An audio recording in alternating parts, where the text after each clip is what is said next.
Hello and welcome back to Bring Me Joy-Con. Today we're going to take a look at the new NES games on the Switch Online for May.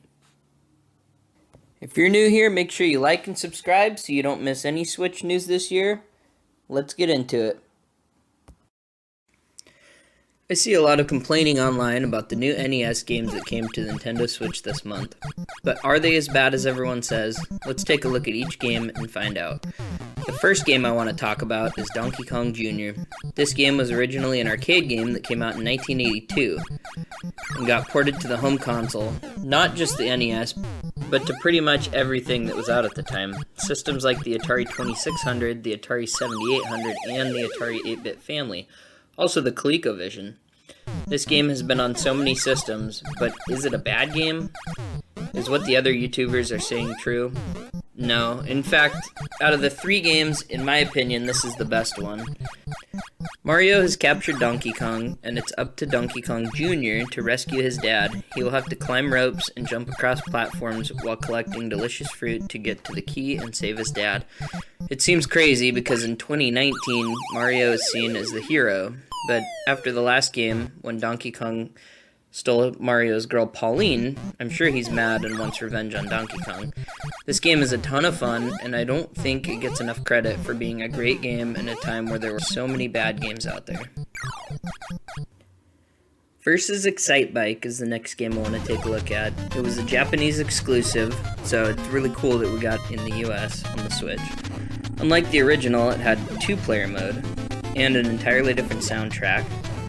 Same old great racing fun. You gotta move up and down and hit left and right to get around the jumps. I was surprised to see people were disappointed with this release.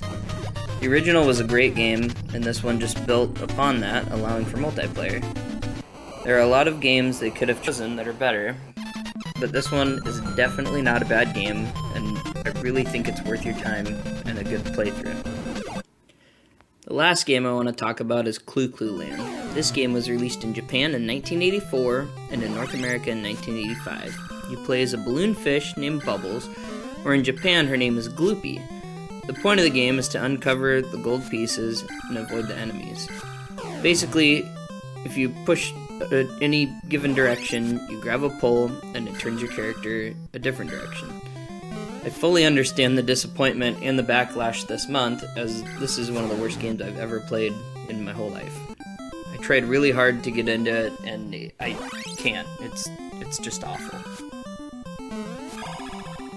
So, basically, to sum it up, I understand the disappointment in some of these games. I really think that you guys should give Donkey Kong Jr. a try, give Excite a try, because they are fun. You can skip Clu Clu Land. It's really a terrible game.